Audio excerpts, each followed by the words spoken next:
Rumah terbakar, panggillah bomba. Assalamualaikum warahmatullahi wabarakatuh dan salam sejahtera.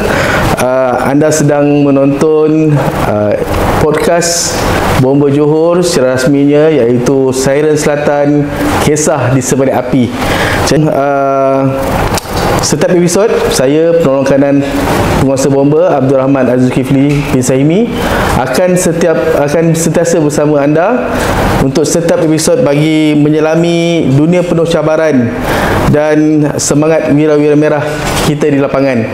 Jadi sempena Hari Ibu yang baru beberapa hari lepas yang kita sambut, jadi pada hari ini kita akan bawakan tetamu yang cukup istimewa yang akan membincangkan dan memberikan inspirasi kepada kita, iaitu Pegawai Bomba Kanan 2 Nurmala binti Sebli dan Pegawai Bomba 1 Suraini binti Adnan. Jadi pada hari ini kita ingin memberikan perkhidmatan kepada para wanita luar biasa yang bukan sahaja menjaga keluarga, malah menggalas tanggungjawab sebagai barisan harapan dalam menyelamatkan nyawa. Jadi selamat datang Cik Suraini dan Cik Nurmala.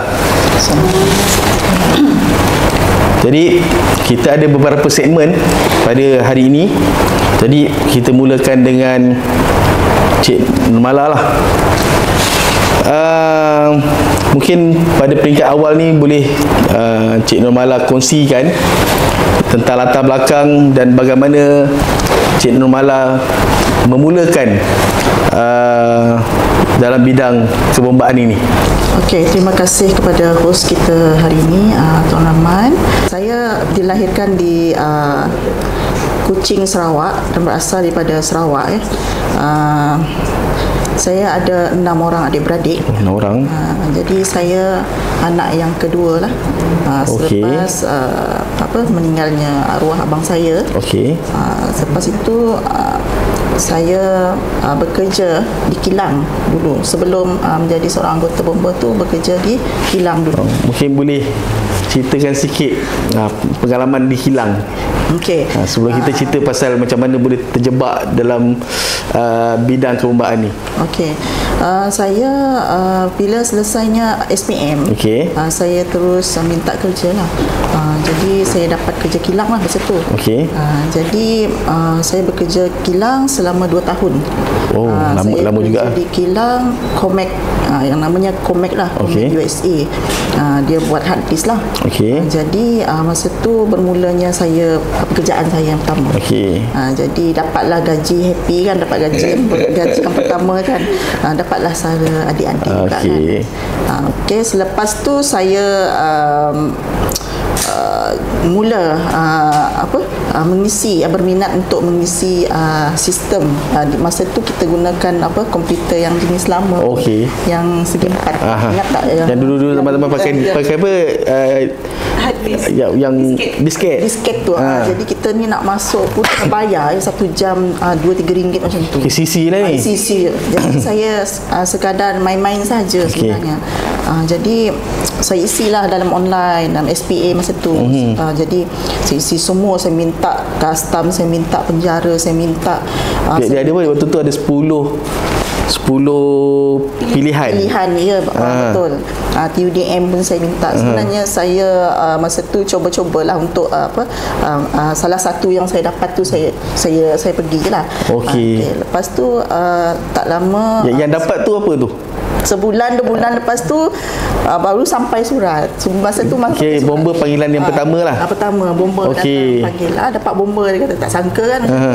Jadi family pun support. Dia kata baik, pergi saja. Orang kata macam tu. Lepas tu saya pun pergi untuk panggilan temuduga. Fizikal lah. Fizikal, ya.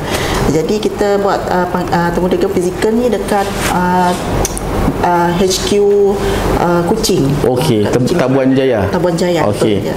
Lepas tu saya pergi, ada seramai 20 orang perempuan kalau tak silap saya, wanita. Cuma waktu pemeriksaan fizikal tu, waktu tu masih bujang atau dah berkahwin? Saya sebenarnya dah berkahwin masa tu. Okey. Dah ada cahaya mata? Ada cahaya mata yang Okey. pertama. Jadi saya suami bekerja. Jadi lepas tu saya pendek cerita. Okey. Jadi saya masuk untuk temu duga ni bersama dengan 20 orang perempuan lah.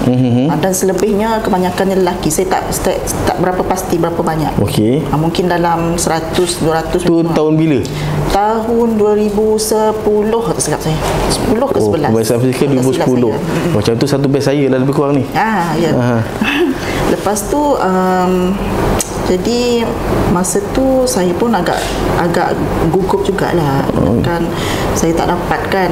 Jadi untuk pemeriksaan pertama dia cek fizikal apa semua, kesihatan ada ke tak. Dia kata okey, lulus untuk part pertama. Yang kedua kita kena pergi cek mata pula. Lepas cek mata apa semua tu okey, kita pergi yang seterusnya iaitu angkat berat. Masa tu 45 kg untuk wanita. Jadi saya lepas juga. Lepas paras ni lah, paras dada. Paras dada. Lepas pinggang. Lepas tu seterusnya untuk ujian panjat tali pula. Tali. Panjat tali. Itu yang banyak orang fail kat situ lah. Betul. Masa tu saya cubaan kali kedua. Percubaan pertama tu hampir-hampir untuk capai kepada dia, kan tali tu ada line merah.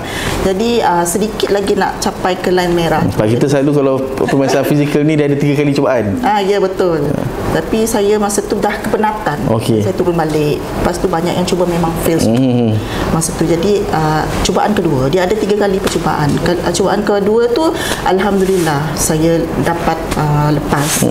Jadi saya lah orang satu-satunya yang dapat tarikan perempuan. Yang lainnya semua gagal di bahagian tali tu. Jadi seterusnya step untuk pergi untuk tegakkan tangga itu dah okey. Alhamdulillah. Dan bermula daripada situlah saya next untuk interview face to face dengan pegawai kan. Then kita pergi rekrut dekat Krokong Bau di Sarawak. Di Bau lah. Di Bau. Lepas tu dah 5 bulan lebih atau 6 bulan macam tu, saya terus ditempatkan di Johor. Komandan tanya saya, awak nak rasa tak duduk negeri orang, dia kata macam tu. Tu rekrut waktu tu di Wakatapai? Dekat Sarawak, Bau. Akademi Sarawak. Akademi Sarawak, ya. Okey. Lepas tu saya rekrut sana selama 5 bulan lebih ke 6 bulan macam tu. Selesai saya terus itulah dapat offer lah. Dia kata awak nak tengok negeri orang ke, dia kata. Komandan tanya macam tu. Boleh saya cakap macam tu. Saya dengan 2 orang, dengan seorang perempuan lagi, 2 orang yang kena Johor. Jadi kita orang yang lain selebihnya banyak lelaki lah. Menarik lah. Wanita berapa orang? Masa rekrut tu ada 84. Yang wanita? Wanita ada kalau tak silap saya ada 8 orang saja. Sebab ramai kafe kat tali je kan. Sepatutnya kita orang ni kena hantar dekat Wakatapai. Jadi oleh kerana masa tu pengarah kata dekat situ je lah. Jadi kita buat kat situ. Dan saya bermula dekat situ lah. Saya terus dihantar ke ni Balai Bomba Skudai. First posting. First posting. Lepas tu kita duduk sana dalam berapa tahun dalam 3-4 tahun, saya tak berapa pastilah berapa tahun saya duduk. Lepas saya kena jaga Iskandar Puteri. Iskandar Puteri baru buka. So sampai sekarang? Tak, lepas setahun lebih macam tu patah balik ke Skudai. Then lepas kita penjajaran hari tu patah balik ke Iskandar Puteri semula. Itu selepas lebih daripada 5 tahun lah. Lebih daripada 5 tahun. Itu perjalanan kerjaya sampailah sekarang. Jadi saya dah duduk dalam pentadbiran juga. latihan, pilih bomba, operasi, itu sekarang jadi pemandu. Menarik dengan siapa sangka dengan seorang wanita yang kata yalah kaum yang lemah orang kata, tapi sebenarnya wanita ni dia boleh menggoncangkan dunia. Kalau kita tengok Cik Normala sekarang ni merupakan satu-satunya lah pemandu wanita di negeri Johor. Bukan pemandu kenderaan biasa, jentera bomba yang penuh dengan peralatan, penuh dengan barang-barang. Jadi tanggungjawab yang besar untuk menjaga sebuah jentera di bawah kendalian Cik Normala. Jadi mungkin kita boleh tanyakan Cik Suraini lah soalan yang sama, boleh ceritakan tentang latar belakang dan macam mana first boleh menceburi bidang kebombaan ni. Alhamdulillah, terima kasih host kita Tuan Rahman. Okey, terlebih dahulu saya perkenalkan diri saya. Kata orang kalau tak kenal maka kita tak cinta kan. Okey, saya Suraini binti Adnan, berumur 44 tahun. Okey, nak kata baru tak barulah berkhidmat dengan Jabatan Bomba, baru 21 tahun. 21 tahun lama dah tu. Saya merupakan anak ketiga daripada 5 orang adik-beradik. Dan saya merupakan anak jati negeri Johor lah. Okey, saya berasal dari Pendas Laut Gelang Patah. Oh, ini kalau suruh menyelam ni InsyaAllah boleh, tak ada hal. Masalah lah. Okey, berbalik kepada latar belakang diri saya telah sudah berumah tangga dan mempunyai 4 orang cahaya mata. Empat lelaki. Adakah bakal mengikut jejak langkah ke macam mana tu? Saya rasa anak saya tak ada yang berminat kot nak jadi bomba. Dan saya pun tak mengharap diorang jadi bomba lah. Kalau boleh lebih baik daripada saya, InsyaAllah. Okey, saya pada mulanya saya ni tak ada terlintas pun nak jadi ahli bomba. Okey, mula-mula saya lepas tamat SPM, saya bekerja di kelab golf. Okey, kelab golf pun saya bekerja sebab masa tu nak tunggu result, nak tengok boleh sambung belajar ke tak kan. Okey, saya bekerja kat sana sebagai KD je lah. Di kelab golf mana tu? Kelab golf Porisia Golf. Apa? Leisure Farm sana. Leisure Farm. Porisia Country Club. Okey, dia tu di bawah under Jepun lah. Sebab saya kerja pun tak lama, ngam-ngam setahun. Sebab saya pun ada target saya sendiri. Okey, lepas saya dah bekerja dekat kelab golf selama setahun, saya mohon Jabatan Perangkaan. Saya dapat kerja di Jabatan Perangkaan. Proses yang sama melalui SPA ke ataupun? Tak, masa tu zaman saya belum ada SPA. Waktu tu kalau macam SPA apa yang pergi, kalau macam bomba ni dia kena isi borang. Pergi balai ambil borang isi. Betul. Pak bomba tu belum lagi kan. 24 tahun yang lepas. So, dulu belum ada lagi. Start tahun 2026 kot baru online, kau tak silap saya. Betul. Sebab masa zaman saya belum lagi. Okey, saya pun masa ada pakcik saya cakap Jabatan Perangkaan ada kosong. So saya isi borang, dipanggil, tapi jawatan tu kontrak. Setahun. Dan pada saya macam sebab kerja di Jabatan Perangkaan ni dia banci tau. Dia banci dari rumah ke rumah, jadi banyak risiko lah. Mak saya pun bising, dia kata tak payahlah kerja macam ni, risiko kat nyawa, dia kata nak kena pergi jauh-jauh. Sebab dia outstation, kena pergi Mersing, pergi Keluang, semua daerah dekat negeri Johor ni kita kena pergi. Selagi tak habis bancian untuk satu Johor ni, memang tak habis lagi kerja. Kalau macam dulu kan macam banci ni pergi ke rumah tanya berapa orang dalam keluarga. Sebab dia tak ada sistem online kan. Zaman tak ada sistem lagi. Okey, lepas tu saya pun terfikir, sampai bila aku nak kerja macam ni? Lepas tu saya terlintas pula, tapi tak terlintas lagi nak jadi bomba.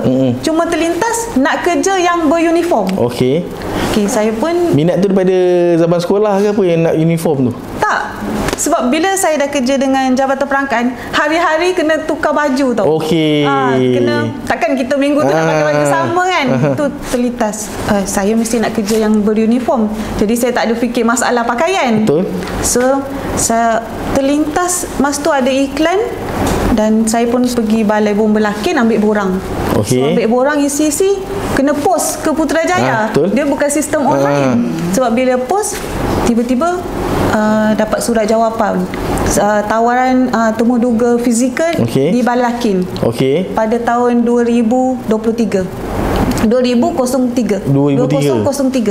Oh, 2003. Okey, dalam bulan 10 macam tu lah saya datang. So, masa interview tu pun saya tak expect dan saya pun tak tahu untuk interview bomba ni kena fizikal dulu. Yang maksudnya kena panjat tangga, panjat tali, angkat berat. Saya memang tak tahu. Yalah, zaman tu mana ada smartphone, kita boleh check Google macam mana masuk bomba kan. Saya datang interview pun saya seorang-seorang. Sebab saya mendapat tentangan daripada ibu saya sendiri. Sebab dia tak nak saya kerja, dia tahu kerja bomba ni macam mana kan. Dia seboleh-boleh tak nak, tapi adik-beradik saya support. Abang kakak saya support.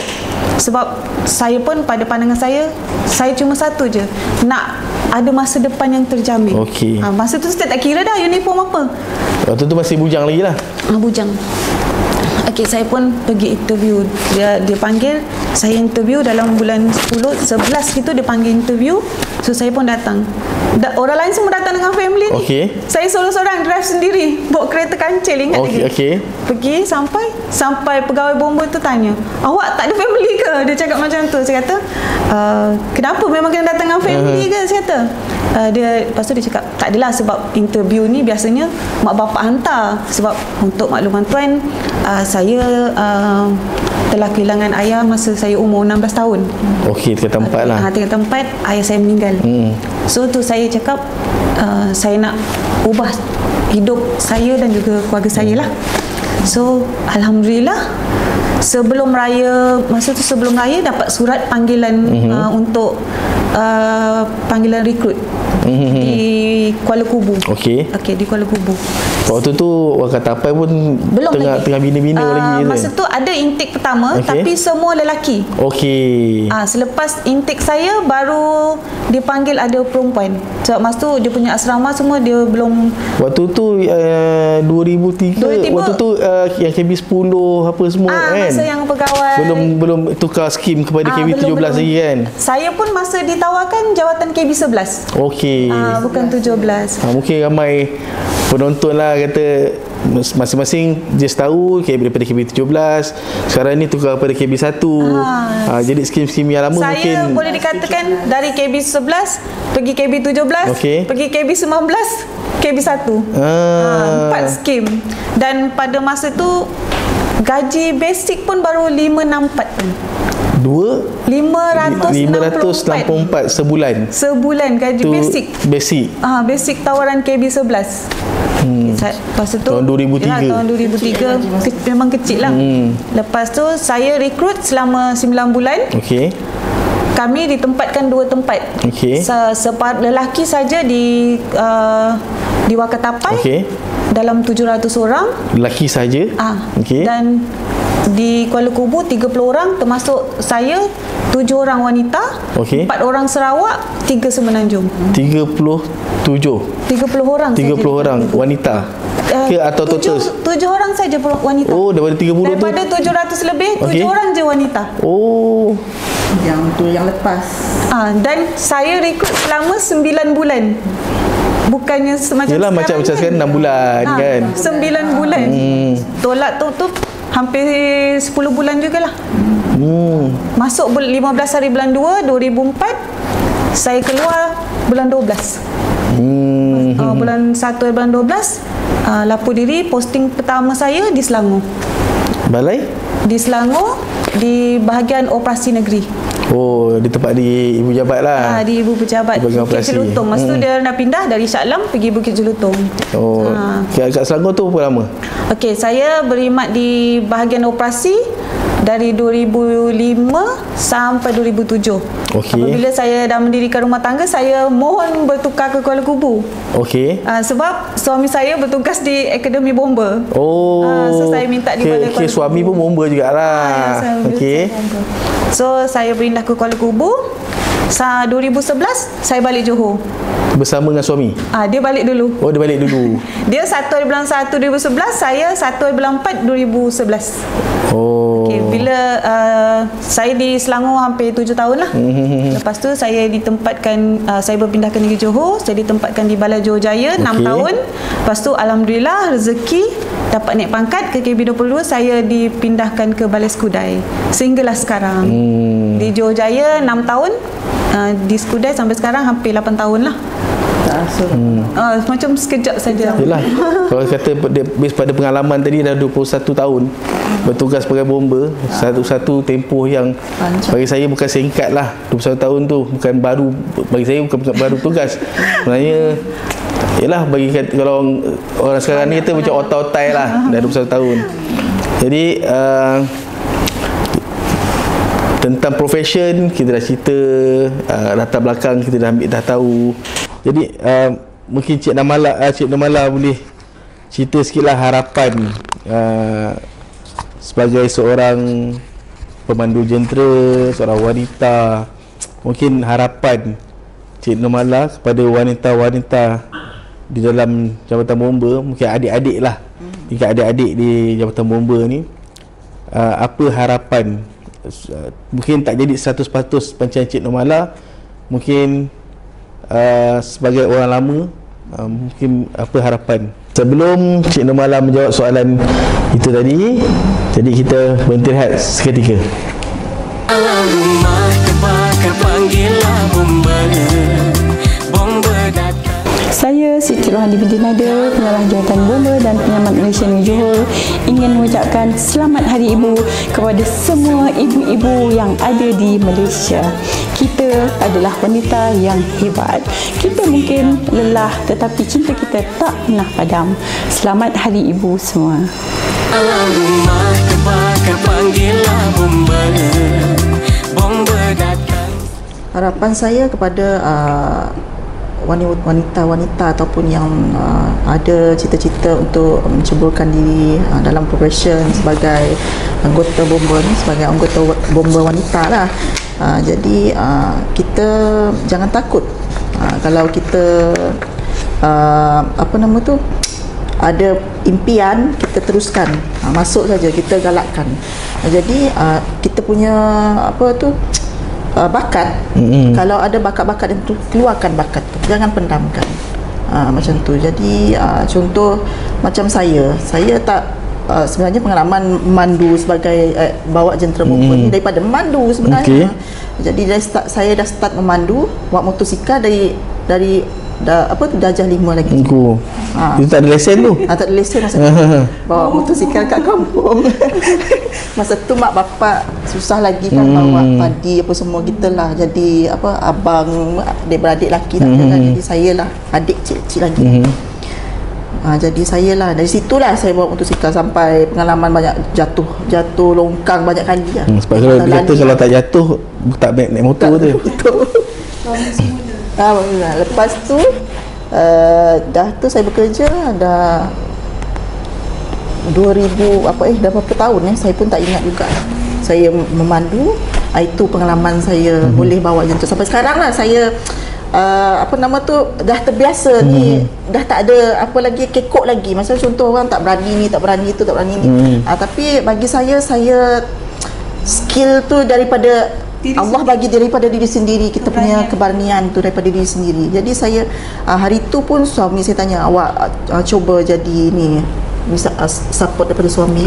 Dia kata awak jadi seorang pemandu boleh. Dia kata boleh, saya cakap macam tu. Saya sahut cabaran sebab suami saya pun bekas TNI dekat jadi dia bahagian melatih ni. Jadi saya pun kat rumah tu macam dilatih macam askar. Rasa macam rekrut. Hari-hari rekrut dia kena patah dasar kenapa dah. Memang suami saya suka macam tu jadi awak ni cuba pergi ke depan. Okey saya cakap masa tu Tuan Khairi kan, jadi saya cerita dengan Tuan Khairi saya nak masuk mandu. Jadi Tuan Khairi pun tengok saya kebit-kebit. boleh tak ada. Serius lah kata. Serius ke tak ni, dia kata macam tu kan. Lepas tu saya kata okey, saya sign masuk tu, terus pergi kursus. Mula kita kena ambil lesen E dulu kan. Lesen pergi PJ pun dia orang tanya saya, awak adalah yang saya satu orang saja perempuan. Masa saya tak sempat lagi. Baru mohon alhamdulillah dapat jadi penyelia. Tak sempat jadi pemandu. Sebab kita sendiri pun kalau ambil lesen GPJ pun sama macam orang lain juga. Tak ada special. Lepas tu dia suruh pergi kat JPJ dulu, bawa lori, apa nama tu, lori yang macam lori hantu. Lori macam lori pasir. Kalau kita bawa tu memang nampaklah lubang kat bawah tu. Jadi bawa saya fikir macam mana saya nak bawa ni, kan manual pula tu kan. Lepas tu saya cuba, alhamdulillah lepas. Lepas tu dia orang suruh pergi kursus pula. Okey. Ambil lesen E dekat Pengaram. Okey. Kursus ELDT. Jadi masa tu kursus dalam seminggu saya sering jadi kat situ lah saya ambil lesen. Okey, alhamdulillah sampai sekarang memang banyak cabaran lah. Memang saya nak kata memang saya satu kali pernah buat jentera ni, dia ni brake dia rosak. Dia punya angin tak penuh, tak makan. Dia dah bocor. Lepas tu saya tak tahu jentera tu ada masalah. Saya bawa Scania. Jadi dekat roundabout ni depan, betul depan APD Balai. Okey. Dekat Malai lah. Betul kat Malai. Kita keluar di kes ni. Dah tu saya hampir-hampir lagi nak naik ke atas flyover roundabout. Nak break lagi. Okey. Memang totally lost. Angin totally lost. Memang masa tu dia rosak, dia orang tak inform. Jadi bila saya buat, kenapa angin lain macam, tu saya bawa kosong. Lepas tu memang brake tu memang tak dapat lagi. Jadi hampir-hampir nak terlanggar 3 buah kereta. Nasib baik saya bawa sebelah ni kan, steering dia bawa sebelah kiri. Alhamdulillah selamat. Lepas tu balik saya terus buat report, terus telefon kejuruteraan. Saya cakap terus ambil jentera, tak boleh pakai jentera macam tu. Nanti kita apa-apa berlaku kan, tanggungjawab seorang penyelia untuk supaya pemandu besar. Lepas tu ada lagi saya selit sikit lah, sikit supaya inspirasi untuk yang nanti nak mana tahu yang lain kan. Jadi saya alu-alukan, jangan takut. Keyakinan diri penting. And then satu keselamatan anggota tu kena jaga. Jadi tanggungjawab saya ni tengok yang anggota dekat belakang, dekat sebelah. Jadi itu yang saya fikir. Bukannya saya fikir saya nak bawa ni, saya nak action. Betul. Jadi saya kena fikir yang duduk belakang ni. Okey, dan satu matlamat saya sampai di tempat tujuan tu dengan selamat. Sebab kita nak selamatkan orang. Cepat. Kalau laju-laju tak selamat. Betul. Satu lagi macam-macam yang kita nak hadapi kat, ada bonggol lah, dengan jalan sempit. Betul. Betul. Kawasan pentadbiran. Lepas tu kalau kita masuk ke bahagian perumahan tu, nak masuk kawasan memang sempit. Itu memang menguji kita punya dengan jentera mental dan fizikal. Memang kita ni nak dia punya saiz tu memang ngam-ngam nak masukkan jentera tu, nak masuk ke dalam macam tu. Memang tanggungjawab yang besar lah sebagai pemandu jentera. Pernah tu satu kali ada kes kebakaran hutan. Sampai jauh lah memang masuk dalam pun dia punya laluan tu sempit, and then dia punya tanah tu tak rata, bawa tak ada sumber air lagi. 6 kali patah balik, ulang balik ambil air. Sebab dia sebagai pemandu jentera ni bukan setakat pegang steering, pump sendiri kena operate. Pump dia lagi satu kita kadang-kadang mengalami masalah jentera tak okey kan, masalah ada rosak tengah jalan. Jadi kita ni terpaksa lah kadang-kadang menyuruh bawa jentera nak cek ni semua saya lalui semua. Saya saya tak kisah lelaki. Tapi bak kata Cik Su tadi kan, kita ni kerja dengan lelaki ni asalkan pandai jaga diri. Tengok kita ada sempadannya lah, ada hadnya. Macam tu saja. Tapi so far kalau saya nampak bomba wanita yang ada kat Malaysia, kat Johor sendiri, tadi saya jumpa lagi yang bomba wanita yang lembik lah. Semua yang kental, semua yang rasak-rasak. Betul. Jadi untuk yang ingin masuk ini, saya galakkanlah untuk ni masuk ke menceburi apa tu orang sini cakap tu dalam bidang ni anggota bomba ni sebagai anggota perempuan kerana tak banyak. Betul. Bila kita masuk kita berdiri setanding dengan anggota lelaki. Jadi jangan apa orang kata tu, jangan mengalah sikap macam tu. Cik Surairi ni apa yang pengalaman daripada Selangor pindah ke akademi, pindah ke Johor, yang betul-betul pengalaman yang betul-betul memuji kekuatan sebagai seorang anggota bomba wanita? Nak katakan pengalaman yang memuji ni, setiap kes yang kita pergi memang memuji mental dan fizikal tadi. Terutamanya yang masih segar di ingatan saya, yang kes paling teruk kalau tuan ingat, kebakaran Hospital Sultan Aminah 25 Oktober 2016. Saya merupakan salah seorang pemadam yang atas kes tu. Masa tu pagi, kebakaran tu dalam 8.20 macam tu. Ingatkan latihan biasa, sebab biasanya tak pernah lagi lah sebab kerja hospital terbakar, sebab sedangkan hospital tu baru buat latihan by drill. Itu yang mengobatkan 6 orang? Yang mengobatkan 6 orang. Betul-betul baru pertukaran shift. Baru dalam pasukan B masuk, saya pun cakap ramai ala ni latihan by drill, latihan bersama ni dengan bala-bala penampilan. Sekali sampai dengan maklumat ada 6 orang mangsa di unit ICU. Pada ketika sampai tu, seorang mangsa pun tak dapat dikeluarkan lagi. Sebab bila di unit ICU, tabung oksigen banyak. So bila dah terbakar, dia punya tube-tube tu oksigen semua keluar. Memang makin merebak. So dalam tu kami dapat tahu 6 orang mangsa. So pasukan saya dari Balai Jojaya, kami ditugaskan ikut pintu belakang. So Balai Iskandar Puteri di depan dengan Balai Lakin. So dari belakang tu tanya-tanya doktor kat situ, ada satu pintu. So balai saya cuba, anggota dari Balai Jojaya cuba buka, dapat keluar seorang mangsa. So bila dah dapat seorang mangsa, diorang suruh saya jaga, kan kita buat pos kawalan untuk mangsa-mangsa tu, 6 ditempatkan di situ. So itulah lagi saya cuma bayangkan macam mana kalau pada ketika itu mangsa tu anggota keluarga saya sendiri. Saya pun tak sedar meleleh air mata kan, sebab yelah cuba kita bayangkan mak bapak kita kat situ situasi sendiri. Dan cerita tu tak berhenti di situ, sebab diorang ni biasanya akan ada insurans. So daripada penyiasat pilot semua datang jumpa, dia interview kita, tanya apa situasi tu, macam pengalaman tu memang saya tak dapat lupakan. So dah habis di situ, saya pun balik. Pada talian sama juga berlaku letupan yang kalau kita top up injury tu di Puteri Mangsa. Itu pun seorang mangsa meninggal di situ. Dan paling sedih, isteri dia tu tunggu hari nak bersalin.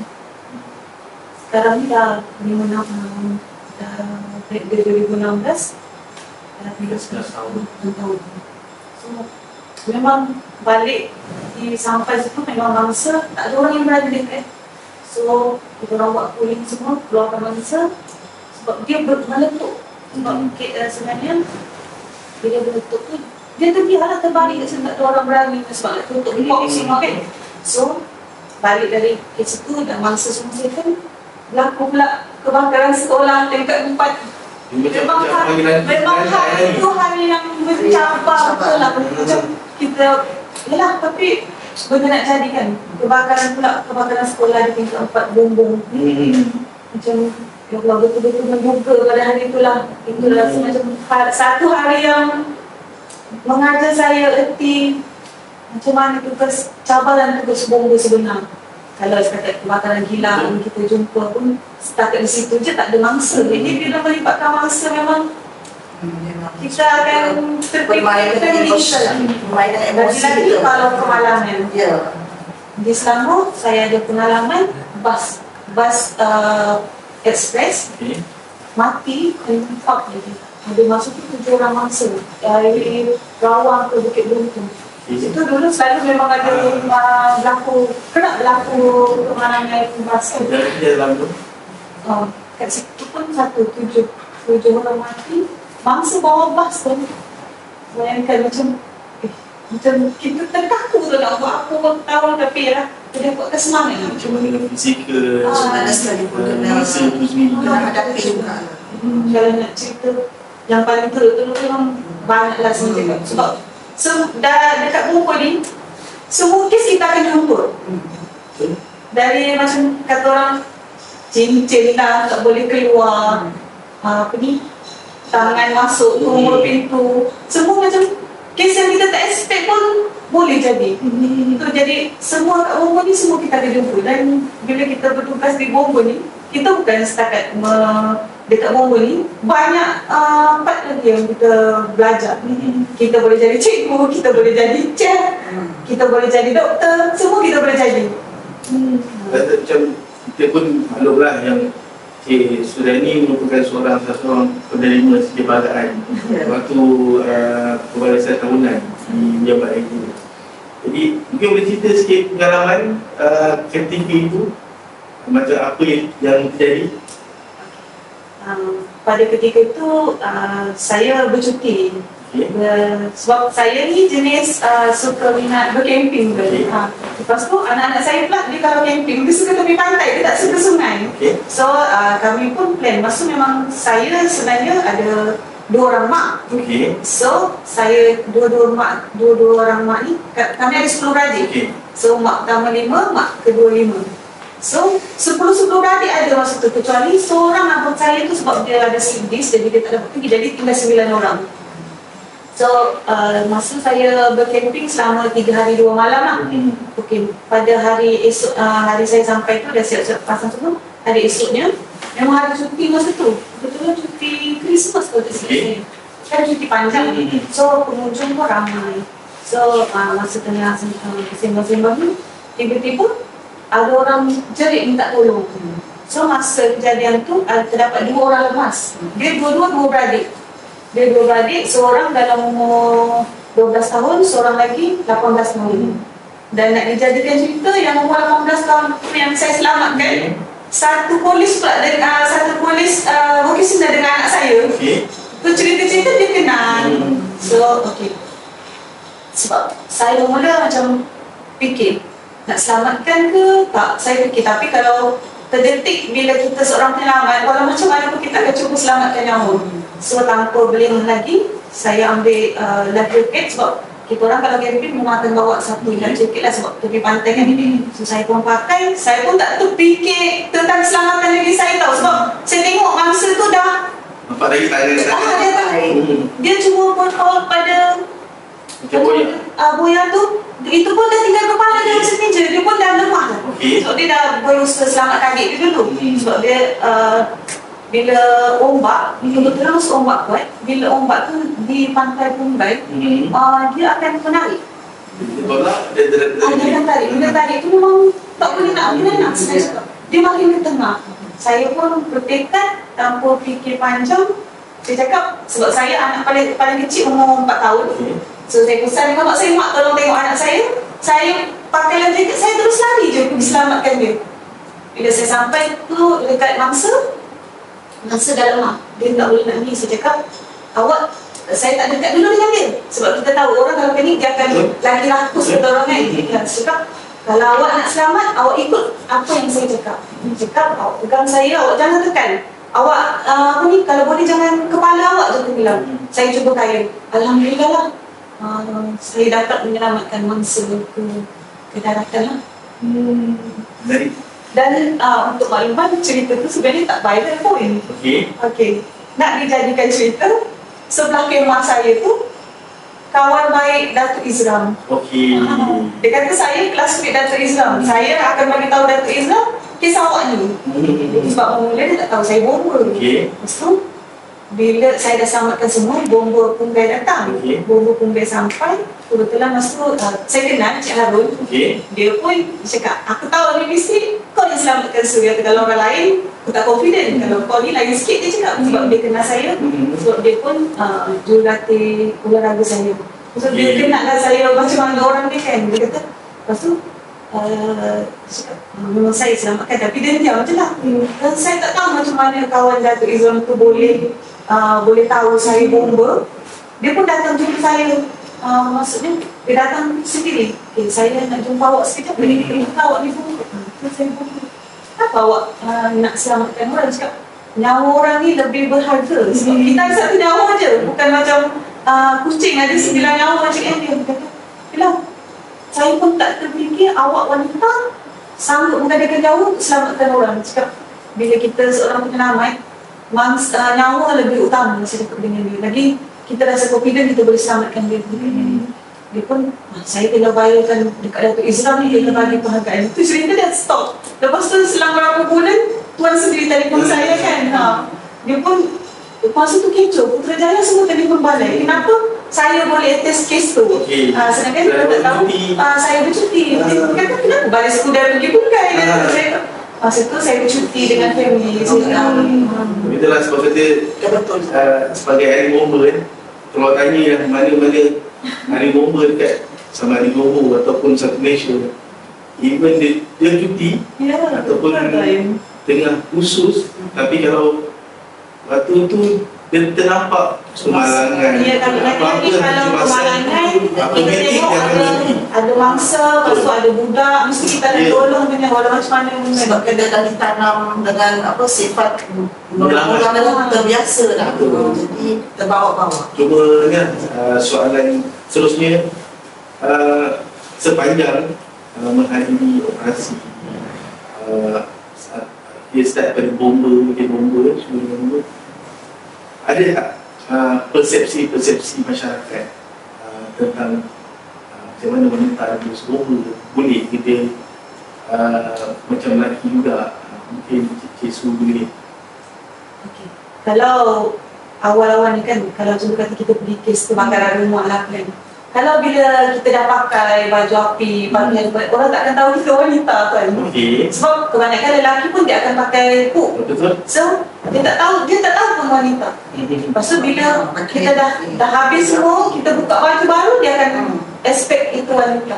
So kalau bila dan dah buka helmet, so ada tak pernah dengar persepsi masyarakat ni? Wanita dia cakap kan. Bagi saya, sebab saya pun jenis minat kerja-kerja yang lasak. Sehingga saya bekerja dengan lelaki ni tak ada masalah. Janji kita tahu perbatasan kita lah. So bagi saya, sebab saya dari rekrut dah di-train, lelaki perempuan sama. Sebab kalau untuk maklumat ni, masa saya rekrut, saya pun memang rambut still sama tapak satu. Tak boleh pakai tudung masa tu. Sebab masa saya rekrut 7 orang wanita, non-Muslim 2 orang. So masa tu dulu saya memang free lah nak pakai tudung. So kita orang sepakat semua memang tujuh tak pakai tudung. Sebab semua dulu muda-muda kan. So rambut memang tapak satu je tu. Dan saya merupakan yang tukar gunting yang lain. Kalau kita macam saya ni, kita malam semua, kita dah merasai macam mana rekrut dan masing-masing lelaki dia kadang dia tak tapak, yang perempuan ni tapak satu, dan ni tapak 2. Dan dari rekrut tu, apa yang lelaki buat, semua wanita buat, tak ada terkecuali. Buat salah seorang semua kena. Jadi macam kalau kita angkat 2 gelombang, lelaki pun angkat 2 gelombang, sama je, tak ada beza. Dan kadang jurulatih pun tak tahu, perempuan dia cakap kalau dari belakang sama je, tak dapat beza.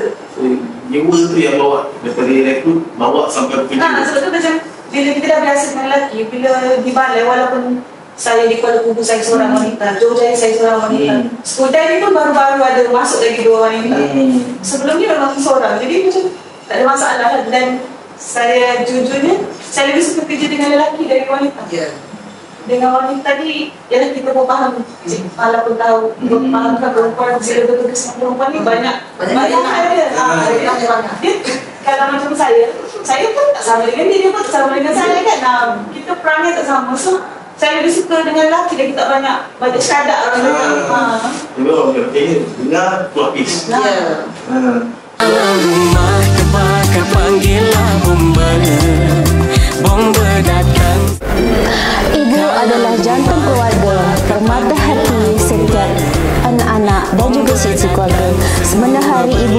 saya penguasa kanan bomba 2 Siti Hajar binti Sanusi daripada pejabat Zon 3 Jabatan Bomba dan Penyelamat Malaysia Negeri Johor ingin mengucapkan Selamat Hari Ibu kepada semua ibu-ibu seluruh dunia di Malaysia dan di Jabatan Bomba dan Penyelamat Malaysia AMNIA. Selamat Hari Ibu. Sekian. Terima kasih. Rumah terbakar panggillah bomba. Okey, kepada wanita-wanita di seluruh Malaysia, kepada yang berminat nak menyertai bomba ni, saya galakkanlah. Tapi kena bersedialah dari segi mental dan fizikal, sebab kita pun tahu setiap tugas walaupun bukan dengan bomba ada cabaran masing-masing. Maksudnya tugas bomba cabaran dia macam ni, tugas dengan benda-benda yang berat, bahaya. Sama juga tentera pun sama, cikgu, doktor semua ada cabaran masing-masing. So tanya, tepuk dada, tanya diri sendiri, adakah aku mampu untuk menggalas tanggungjawab yang diberikan sekiranya kita dah melibatkan diri dalam bomba. Boleh tak aku, maksudnya boleh tak saya pikul tanggungjawab bebanan yang macam mana orang boleh buat, kenapa saya tak boleh buat? So dekat situ saya sarankan kepada semua wanita di luar sana, siapa yang berminat, isilah online SPA online. Sebab sekarang semua online. Kadang ada juga orang yang datang jumpa, Kak, macam mana nak masuk bomba? Masuk bomba, kita just boleh terangkan macam mana saluran ni lah. Mohon SPA. Lepas tu sekarang ni ada periksa apa tu? Saya soalan biometrik. Psikometrik. Sekarang ni Wak Ima, kita mohon untuk yang grade KB1 pun ada. Tak ada. Kalau dulu untuk 29 ke atas, tapi sekarang ni start KB1 semua dah ada. Sebab dia nak tengok kita yang pemohon tu sendiri macam mana kepribadian dia, kejujuran dia. Sebab saya pun pernah tolong anggota jawab, saya pun pening juga tu. Nasib masa saya tak ada tu cabaran dia. Firstnya kita dah tengok, kita dah tahu fizikal, mental kita macam mana. Kalau dia kat situ, sebab dia menguji, setuju, sangat setuju, setuju. Bila kat situ, kita sendiri pun kalau tak betul-betul akan confuse. Jawapan dia, kita nampak, takkanlah aku tak lulus, senang je soalan. Tapi bila keluar result, tak lulus. So itu dia, memang mental kita kena kuat lah kat situ. Jadi terima kasih saya ucapkan pada Cik Suriani, penyelia pasukan daripada Balai Bomba dan Penyelamat Skudai, dan Cik Normala, pemandu daripada Balai Bomba Iskandar Puteri, atas perkongsian yang bagi saya sungguh bermakna, dan cabaran-cabaran yang dilalui mungkin tak semua orang dapat rasakan. Dan bagi saya, anda berdua bukan saja seorang pegawai bomba wanita, tapi juga sebagai satu inspirasi kepada kami semualah. Jadi kepada para penonton dalam podcast Siren Selatan, Kisah di Sebalik Api, bagi episod yang pertama ini, jadi teruskan bersama-sama kami untuk episod-episod yang akan datang, dengan penampilan tetamu-tetamu yang lebih istimewa dan tajuk-tajuk yang lebih mencabar. Jadi saya, penolong kanan penguasa bomba Abdul Rahman Aziz Zulkifli bin Saimi, mengucapkan Selamat Hari Ibu.